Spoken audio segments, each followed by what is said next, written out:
இப்போது புதிய அறிமுகம் ஆச்சி ஹோட்டல் சாம்பார் 50 கிராம் ரூபாய் 20 மட்டுமே. உங்களோட கனவு கிச்சன் உங்க லோ பட்ஜெட்ல. விமர்சனங்களின் அங்கீகாரமும் பெற்றோர்களின் பாராட்டுகளும் நிறைந்த பாராஷூட் இப்போது உங்கள் டிஸ்னி பிளஸ் ஹாட் ஸ்டார்.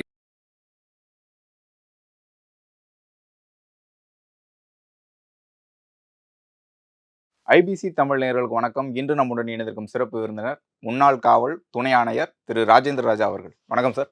வணக்கம். ஏன் திருப்பூர் மாவட்டம் பல்லடம் அருகே சேமலைக்கவுண்டம்பாளையம் ஒரே குடும்பத்தை சேர்ந்த மூன்று பேர் படுகொலை செய்யப்பட்டிருந்தாங்க. அதற்கான விசாரணை எந்த அளவுக்கு போயிட்டு இருக்கு? இப்போதைக்கு குற்றவாளிகளை கண்டுபிடிச்சிருக்காங்களா காவல்துறை? திருப்பூர் மாவட்டம் சேமலைக்கவுண்டம்பாளையம் அதில் நீங்கள் பார்த்தீங்கன்னா அவினாசிபாளையம் போலீஸ் ஸ்டேஷனில் இந்த வழக்கு பதிவு பண்ணியிருக்காங்க. அவினாசிபாளையம் போலீஸ் ஸ்டேஷன்லேருந்து கிட்டத்தட்ட 14 டீம் போட்டு விசாரிச்சிருக்காங்க. டிஐஜி திரு செந்தில்குமாரும் திருப்பூர் கமிஷனர் திருமதி லக்ஷ்மி அவங்க பர்சனலாக இந்த கேஸை விசாரிக்கிறாங்க. நீண்ட நாட்கள் ஆகியும் அதில் கொலை செய்யப்பட்ட 3 பேர்.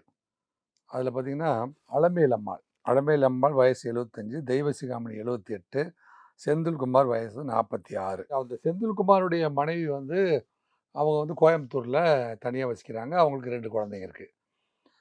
அன்றைக்கு அவர் குடும்பத்தோடு இங்கே வரல. இங்கே இருந்தது அலமேலம்மாளும் தெய்வசிகாமணி, இவங்க 2 பேர் தான்.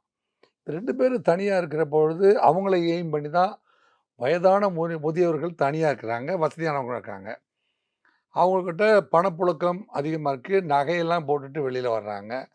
இவங்களை அட்டாக் பண்ணணும் அப்படிங்கிறது தான் எதிராளியுடைய நோக்கமாக இருந்தது. நம்ம அப்போயே பதிவு பண்ணோம். அப்படி இருக்கிற போது அன்றைய தினம் எதிர்பாராத விதமாக தன்னுடைய உறவினருடைய ஒரு சுப நிகழ்ச்சியில் கலந்துக்கணும் அப்படிங்கிறதுக்காக அன்றைக்கி நைட்டு மகன் அங்கே தங்குறாரு. அம்மாவையும் அப்பாவையும் அட்டாக் பண்ணுறதை எதிர்கொள்வதற்காக இவர் உள்ளே போயிடணும். இவரும் கொலை செய்யப்பட்டு 3 கொலை. இது போன்ற வழக்குகள் சென்னையிலேருந்து கோயம்புத்தூர் வரைக்கும் அகில இந்தியா முழுவதுமே இப்போ சவுத் இந்தியாவில் நிறைய இடங்கள்ல இது நடந்திருக்கு.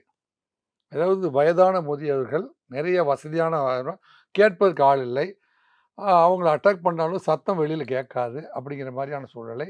அவங்க தோட்டத்து வீட்டில் குடியிருக்கிறார்கள். இப்போ நம்ம போன தடவை என்ன சொன்னோம் அப்படின்னா, தோட்டத்து வீட்டில் தனியாக குடியிருக்கிறவர்கள். இவர் பரவாயில்ல கோயம்புத்தூரில் இருக்கார். கோயம்புத்தூரில் குடும்பத்தோடு போயிட்டார். அவங்க அக்கா சென்னிமலைக்கு போயிடுச்சு. அப்போ இவங்க 2 பேர் இருக்காங்க. இதில் நம்ம இன்றைக்கி தமிழ்நாட்டில் நியூஸ் பார்த்திங்கன்னா, இந்தியாவில் உலக நாடுகள் அத்தனைக்கும் இளைஞர்கள் வேலைக்கு போய் தன்னுடைய குடும்பத்திற்கு பணம் அனுப்புகிறாங்க பார்த்தீங்களா, அதில் இந்தியா தான் உலகத்திலே முதலிடம் சொல்கிறாங்க. அப்போ திரைக்கடல் ஓடியும் திரவியம் தேடி தமிழ் தாய் தந்தையர்களுக்கு அனுப்பி வைக்கிறார்கள். அது இந்திய இளைஞர்களிடையே ஒரு மிகப்பெரிய பழக்கமாக இருந்து வருகிறது. அந்த பழக்கம் தான் இவங்க குடும்பம். அம்மா அப்பா சின்ன வயசில் நம்மளை படிக்க வச்சாங்க, அக்காவை சென்னிமலையில் கட்டி கொடுத்தாங்க, நம்மளை கோயம்புத்தூரில் ஒரு கம்ப்யூட்டர் இன்ஜினியராக மாற்றிருக்காங்க. அவங்களுக்கு நம்ம பணம் கொடுக்கணும், வசதியாக வச்சுக்கணும் அப்படின்னு நினைக்கிறேன்.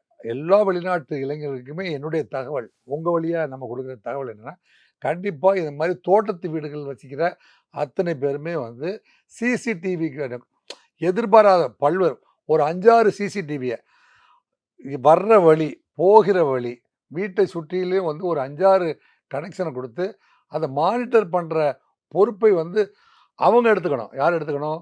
காவல் நிலையத்துக்கு ஒரு கனெக்ஷனையும், அதை தன்னுடைய பெற்ற மகன் எங்கே குடியிருக்கிறாங்களோ அங்கேருந்தும் சிசிடிவியில் மானிட்டர் பண்ணிக்கிற மாதிரியான வசதிகள்லாம் இப்போ இருக்குது. இப்போ அங்கே அவங்க வீட்டில் சிசிடிவி இல்லை, மற்ற சிசிடிவி மற்ற சிசிடிவி பார்த்தீங்கன்னா இப்போ 265 இடங்களில் சிசிடிவியை காவல்துறை இப்போ கண்டுபிடிச்சிருக்கு, போய் செக் பண்ணியிருக்குது. ஆனால் முறையான தகவல்கள் கிடைக்கல.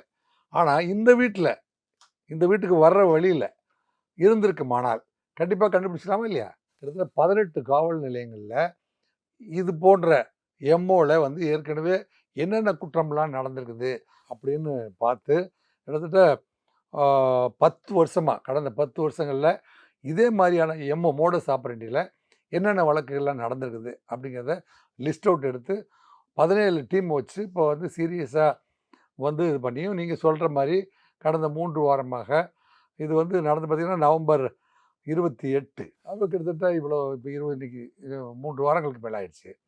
3 வாரங்களாக இது டிடெக்ட் பண்ண முடியல. ஏற்கனவே சந்தேக நபராய் கருதப்பட்ட விசாரிக்கப்படுகிற நபர் இருக்கார் பார்த்தீங்களா, பால்ராஜ் அப்படிங்கிற ஒரு நபர். அந்த பால்ராஜ் நபர் வந்து அந்த பக்கம் கூலி வேலைக்கு விவசாய கூலியாய் வருவோம் போவோம், எங்களுக்கு அந்த மாதிரியான இது இல்லை. ஆனா அவரை வந்து துன்புறுத்தியதா சொல்றாங்க. கலெக்டர் ஆஃபீஸ்ல போயிட்டு நேரடியா போயிட்டு புகார் கொடுத்திருக்காங்க.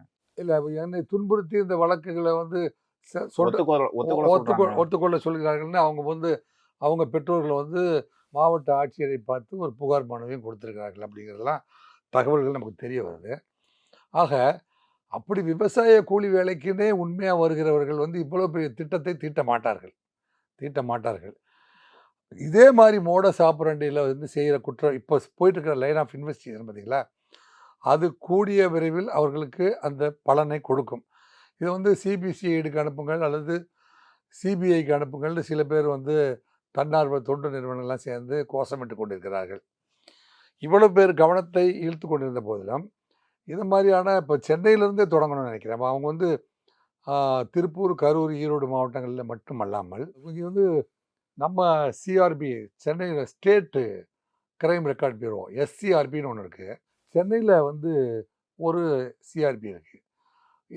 இந்த சிஆர்பிகள் அத்தனையும் பார்த்தது மட்டுமல்லாமல் பார்டருக்கு அந்த பக்கம் கேரளா, அவங்க கோயம்புத்தூர் பார்த்தீங்களா, கோயம்புத்தூர் டிஸ்ட்ரிக்ட் அந்த பக்கம் கேரளாவும், இந்த பக்கம் ஆந்திரா, கர்நாடகா 3 ஸ்டேட்டில் இருந்துமே மட்டும் வந்து இதை பொறுத்த வரைக்கும் இந்த மாவட்டத்தில் ஒரு பெரிய டிஃபிகல்ட்டி என்ன அப்படின்னா விஎன், இந்த மாவட்டத்தில் வந்து மத்திய பிரதேஷ், உத்தரப்பிரதேஷ், பீகார் எல்லா மாவட்டமே திருப்பூரில் வந்து மொபைலைஸ் ஆகிறாங்க. வேலை செய்ய வர்ற ஃப்ளோட்டிங் பாப்புலேஷன் அதிகமாக இருக்கிறதுனால ஒன்ஸ் வந்து ஒருத்தன் கமிட் பண்ணிவிட்டு அவன் போய் பீகாரில் போய் அமைதியாக செட்டில் ஆகிட்டான்னு வைங்களேன், இந்த 6 மாதத்துக்கு போகவே கூடாதுன்னு நினச்சான். அப்போ நீங்கள் என்ன பண்ண முடியும்? காவல்துறை வந்து இங்கே இருக்கிற தரவுகளை வச்சு அல்லது ஒரு புதிதாக ஒரு முகம் வந்து நடமாட்டம் இருந்த போதிலும் அந்த முகத்தை ஏற்கனவே வந்து வேறு ரெக்கார்டில் வந்து டேலி ஆனால் தான் அந்த முகம் இங்கே வந்ததா போகுதா. 10 ஆண்டுகளாக இருக்கக்கூடிய முக்கியமான குற்றவாளிகளோட கைரேகை வந்து விசாரணை பண்றேன்னு சொல்றாங்க. இப்போ நீங்க சொல்ற மாதிரி அந்த மாதிரி நடந்துச்சுன்னா ஒரு புதிதா ஒருத்தர் செஞ்சிருந்தாருன்னா கண்டுபிடிக்கிறது இன்னும் புதிதாய் ஒருத்தர் வந்து இப்போ நான் சொல்கிற மெத்தடில் அவனுக்கு ஏற்கனவே பீகாரில் கேஸ் இருக்கலாம், அல்லது மத்திய பிரதேசில் கேஸ் இருக்கும், யூபியில் கேஸ் இருக்கும், உத்தரப்பிரதேசில் இருக்கும். அவன் இதே மெத்தடில் வந்து இந்த 2 பேரை போட்டுட்டு நம்ம போய் ஊரில் செட்டில் ஆகிடலாம் வசதியா அப்படின்னு போயிட்டா. ஏடிஎம் கொள்ளை மாதிரி போயிட்டா அவர்களை கண்டுபிடிப்பது சற்று சிரமம்தான்.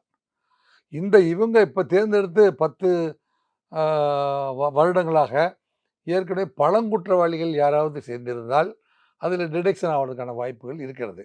என்னங்க, ஒன் டைம் வந்து வேறு ஊர் குற்றவாளிகள், வேறு மாநில குற்றவாளிகள், என்னங்க அது போன்றவர்கள் வந்து ஒரு தடவை செஞ்சுட்டு அதுக்கப்புறமே அந்த பக்கமே போக வேண்டாம், இனிமே நம்ம மெட்ராஸுக்கு வேலைக்கு போயிடலாம் அல்லது கேரளாவுக்கு போயிடலாம் வேலைக்கு, அந்த ஸ்டேட்டுக்கு போனால் தமிழ்நாடு போலீஸ் கெட்டிக்காரவங்க நம்மளை பிடிச்சாலும் பிடிச்சிருவாங்கன்னு முடிவு எடுத்துட்டான்னு வைங்களேன்.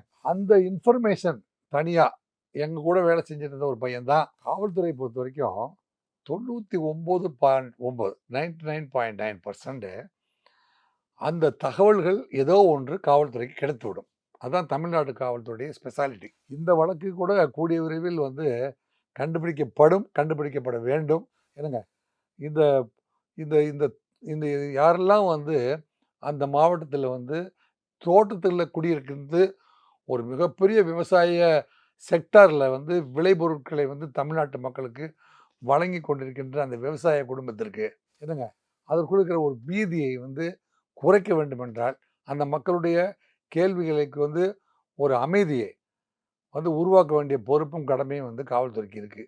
அதே மாதிரி அந்த பால்ராஜ் என்பவர் வந்து அவருடைய குடும்பமும் சொல்லியிருந்தாங்கல்ல, இந்த மாதிரி பொய் கேஸ் போட போறாங்க, இந்த மாதிரி மிரட்டுறாங்கன்னு சொல்றாங்கல்ல, இது தொடர்ந்து நடந்துகிட்டு தானே இருக்கு. சுப்ரீம் கோர்ட் ஆஃப் இந்தியா வந்து 3 நாளைக்கு முன்னாடி யார் மேலேயாவது பொய் வழக்கு போட்டால் அவங்க மேலே கேஸ் போடலான்னு ஒரு ஜட்ஜ்மெண்ட் கொடுத்துருக்காங்க. அது மாதிரி வந்து ஒரு முக்கியமான வழக்குகள்லாம் காவல்துறை கூட வந்து பொய்யா வந்து ஏன்னா இதில் டிஐஜி கமிஷனர் எல்லாம் வந்து நேரடியாக இன்வால்வ் ஆகிருக்கனால தவறான ஒரு நபர் மீது, அதாவது ருசுவாகாமல் தக்க சாட்சிகள் இல்லை தக்க தெளிவு இல்லாமல் வந்து ஒரு பொய்யான குற்றவாளியை கணக்கு காட்டுவார்கள் என்று நான் கண்டிப்பாக நம்பவில்லை. அது செய்யவும் மாட்டாங்க. ஏன்னா இந்த வழக்கு உலகறிந்த ஒரு வழக்கு. அது 3 பேர் ஒரே வீட்டில் கொலை செஞ்சுருக்காங்க. ஆனால் அவங்க நேரடியாக கலெக்டர் ஆஃபீஸில் தானே போய் புகார் கொடுக்குறாங்க. இப்போ இந்த மாதிரி பாதிக்கப்பட்டோம்னு சொல்கிறாங்கல்ல, இப்போ எங்களை வந்து அடித்து துன்புறுத்துறாங்க, எங்களை வந்து ஒத்துக்க சொல்கிறாங்க. விசாரணை வந்து அறிவிக்கப்படாத முடிச்சாகவே தொடர்கிற காரணத்தினால் இவன் மறுபடியும் வந்திருக்கானா இல்லை நீண்ட நாட்கள் உண்மை சொல்ல மறுக்கிறானா அப்படி எல்லா விதமான மெத்தட் ஆஃப் ஆப்ரேஷனும் அவங்க பண்ணுறதுக்கு முயற்சி பண்ணுவாங்க. தட் இஸ் உண்மையை வெளிக்கொண்டு வருவதற்காக சில இப்போ வந்து லை டெடெக்டர்னு ஒன்று பார்த்தீங்களா, அது போன்ற பொய் சொல்கிறாரா, பொய் சொல்கின்ற போது அவர் மனநிலை எப்படி இருக்கிறது, முகம் எப்படி மாறுபடுகிறது, அதில் நிறைய மெத்தட் ஆஃப் இன்வெஸ்டிகேஷன் இருக்குது. அதில் அவர் கண்டிப்பாக சில பேர் சில நேரங்களில் வந்து மன உளைச்சலுக்கு ஆளாவது உண்மைதான். அதற்காக வந்து தவறான ஒரு அதாவது செய்யாத குற்றத்துக்காக ஒரு நபரை கைது செய்து இந்த வழக்கில் வந்து குற்றவாளியாக காட்டப்படக்கூடாது, காட்ட மாட்டார்கள் என்று நான் கருதுகிறேன். இவ்வளவு நேரம் உங்களுடைய நேரத்தை ஒதுக்கி உங்களுடைய கருத்துக்களை தெரிவித்ததுக்கு மிக்க நன்றி.